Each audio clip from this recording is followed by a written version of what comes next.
الذين يقيمون الصلاة ويؤتون الزكاة وهم بالآخرة هم يوقنون. جو نماز قائم کرتے ہیں، زکوٰۃ ادا کرتے ہیں اور آخرت پر یقین رکھتے ہیں. بسم اللہ الرحمن الرحیم. الحمدللہ رب العالمین وصلی اللہ علی محمد وآلہ الطاہرین. موضوع گفتگو زکوٰۃ، اور ہماری اس گفتگو کا عنوان ہے زکوٰۃ الفطرے کا مصرف، یعنی فطرہ کس کو دیا جائے. تو فطرے کے مصارف یعنی فطرے کو خرچ کرنے کی جگہیں وہی 8 جگہیں ہیں کہ جو پہلے بیان ہوئیں، لیکن احتیاط یہ کی جاتی ہے، اور یہ احتیاط ایسی ہے کہ اس کو ترک نہ کیا جائے کہ فطرہ فقط شیعہ فقراء ہی کو دیا جائے، یعنی اور دیگر تعمیراتی کام یا دیگر کاموں میں نہ لگے، جو محتاج ہیں مؤمنین کے انہی کو فقط دیا جائے. یہ ایک احتیاط ہے جو اکثر مراجع فرماتے ہیں. اب اس شیعہ میں کیا خصوصیات پائی جاتی ہوں؟ تو پہلی یہ کہ وہ شیعہ اثنا عشری ہو، تارک الصلاۃ نہ ہو، کھلم کھلا گناہ نہ کرتا ہو، اس پیسے کو اللہ سبحانہ و تعالیٰ کی معصیت میں خرچ نہ کرے. اسی طریقے سے فقیر ہو، ضرورت مند ہو، اور اگر مقروض ہے تو یہ قرض اس نے گناہ کے لیے نہ لیا ہو بلکہ اپنے کسی ضرورت کو پورا کرنے کے لیے لیا ہو. مثال کے طور پہ ایک شخص نے جوئے کے لیے قرض لیا، اب وہ پریشان ہے. اگر ہمیں یہ معلوم ہے کہ یہ قرض اتارے گا، آتا ہے ہمارے پاس اور کہتا ہے کہ فلانا آدمی مجھ سے قرض مانگ رہا ہے، آپ مجھے اپنے فطرے کے پیسے دے دیں، اگر ہمیں یہ معلوم ہے کہ اس نے یہ قرض جوئے کھیلنے کے لیے لیا تھا تو اس کو فطرہ دینا جائز نہیں ہے. ہاں اگر یہ کھلم کھلا گناہ نہیں کرتا، کیونکہ غیر عادل کو فطرہ دیا جا سکتا ہے، لیکن معلن بالفسق والفجور یعنی کھلم کھلا گناہ کرنے والے کو فطرہ نہیں دیا جا سکتا. اس نے خاموشی سے کہیں جوا کھیلا، اس کے لیے قرض لیا، اب یہ ہم سے کہتا ہے کہ مجھے فطرہ دے دو اس جوئے کے قرض کو اتارنے کے لیے، تو اس کو فطرہ دینا جائز نہیں ہوگا. لیکن اگر اس کے بچے ضرورت مند ہیں اور یہ ان بچوں پہ خرچ کرے گا اس فطرے کو، یا اپنے کھانے پینے پہ یا بیوی کے کھانے پینے پہ خرچ کرے گا، تو اس کو دیا جا سکتا ہے، بشرط یہ کہ کھلم کھلا گناہ نہ کرتا ہو، تارک الصلاۃ یعنی نماز کو جان بوجھ کے چھوڑنے والوں میں سے نہ ہو.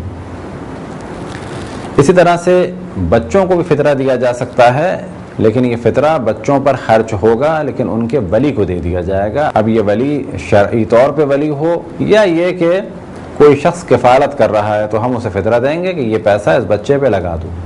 اسی طریقے سے دیوانے کو فطرہ دیا جا سکتا ہے، یعنی اس کے ولی کو پیسہ دیا جائے گا کہ یہ پیسہ اس دیوانے کے علاج یا اس کے کھانے پینے پہ لگا دو. احتیاط یہ ہے کہ 1 سال سے زیادہ کا خرچہ فطرے کی رقم میں سے کسی فقیر کو نہ دیا جائے، اور اسی طریقے سے ایک آدمی کے فطرے سے کم ایک فرد کو نہ دیا جائے. فرض کریں کہ 3 کلو گندم ہم نے زکوٰۃ الفطرہ کے طور پہ الگ کیا،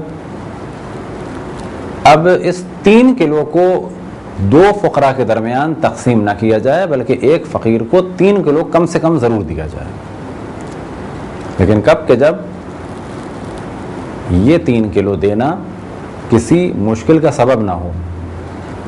فرض کریں کہ اس وقت ہمارے پاس فقط یہی 3 کلو ہیں کہ جو ہم دے سکتے ہیں، 2 افراد انتہائی بھوک کے عالم میں ہیں کہ جن میں شرائط پائی جاتی ہے فطرہ لینے کی، تو یہاں پر ان دونوں کی رضایت سے ان کو دے دیا جائے، یا یہ کہ ایک کو دے دیا جائے وہ پھر اپنے پاس سے دوسرے کو دے دے.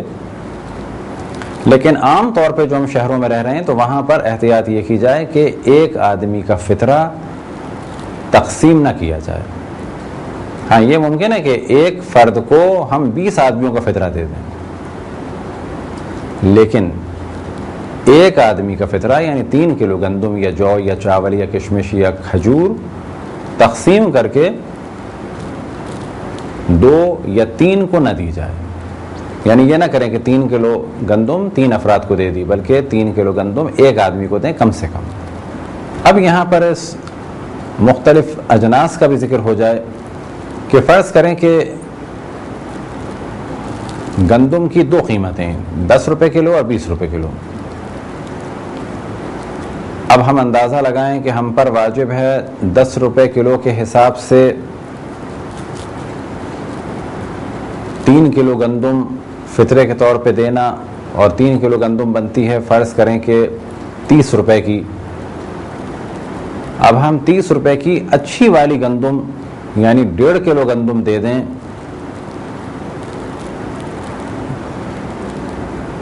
تو یہاں پہ کہا جائے گا کہ یہ کام صحیح نہیں ہے. جو بھی چیز دینی ہے وہ 3 کلو دینی ہوگی یا اسی قیمت دینی ہوگی. یہ آپ کر سکتے ہیں کہ جو گندم آپ استعمال کرتے ہیں، کیونکہ آپ 10 روپے والی استعمال کرتے ہیں، تو آپ 30 روپے دے دیں. اسی طریقے سے زکوٰۃ اچھی چیز پہ سے دینا، زکوٰۃ الفطرہ اچھی چیز پہ سے دینا بہتر ہے.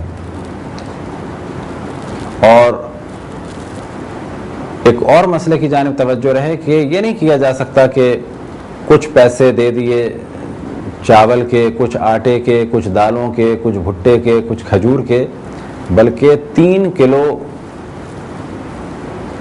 گندم یا جو یا کشمش یا کھجور یا چاول یا بھٹا دینا ہے، بشرط یہ کہ ان کا استعمال ہو، اور ایسے ہوں کہ جو استعمال کے قابل ہوں. اسی طریقے سے ان میں اتنی زیادہ کوئی چیز نہ ملی ہوئی ہو کہ کہا جائے کہ یہ مٹی کے ساتھ ملے ہوئے ہیں. تھوڑی سی گرد ہو جتنی ہوتی ہے کوئی حرج نہیں، تھوڑا سا بھوسا ملا ہو کوئی حرج نہیں. لیکن اگر بہت زیادہ مقدار میں بھوسا یا کنکر یا مٹی ملی ہوئی ہو یا بالکل کچرے قسم کی گندم ہو تو اس قسم کی گندم زکوٰۃ کے لیے یا زکوٰۃ الفطرہ کے لیے کافی نہیں ہوگی. زکوٰۃ الفطرے میں بھی مستحب ہے کہ اپنے عزیزوں کو، رشتہ داروں کو مقدم کیا جائے غیروں پر، اور دینداروں کو اور علم رکھنے والوں کو مقدم کیا جائے جاہلوں پر. اسی طریقے سے جو لوگ نہیں مانگتے شرم کی وجہ سے ان کو مقدم کیا جائے مانگنے والوں پر. مراد یہ نہیں ہے کہ آپ مانگنے والے کو نہ دیں، مراد یہ کہ جو مانگ رہا ہے اس کی نسبت اس کو دینا زیادہ بہتر ہے کہ جو نہیں مانگ رہا شرم کی وجہ سے اور اپنی آبرو کو بچانے کے لیے. اور جب مانگنے والا کہا جائے تو اس سے قطعاً یہ مراد نہیں ہے کہ جو روڈوں پر مافیا کی صورت پہ گھوم رہے ہیں، بلکہ شرط یہی ہے کہ مومنین کو، اور وہ بھی وہ کہ جو تارک الصلاۃ یعنی نماز کو ترک کرنے والے نہ ہوں، واجبات کو انجام دینے والے ہوں، کھلم کھلا گناہ کرنے والے نہ ہوں، کھلم کھلا واجبات کو ترک کرنے والے نہ ہوں. یہ تھے چند مختصر سے مسائل مصرف زکوٰۃ فطرہ کے، یعنی فطرہ کہاں خرچ کیا جائے. خداوند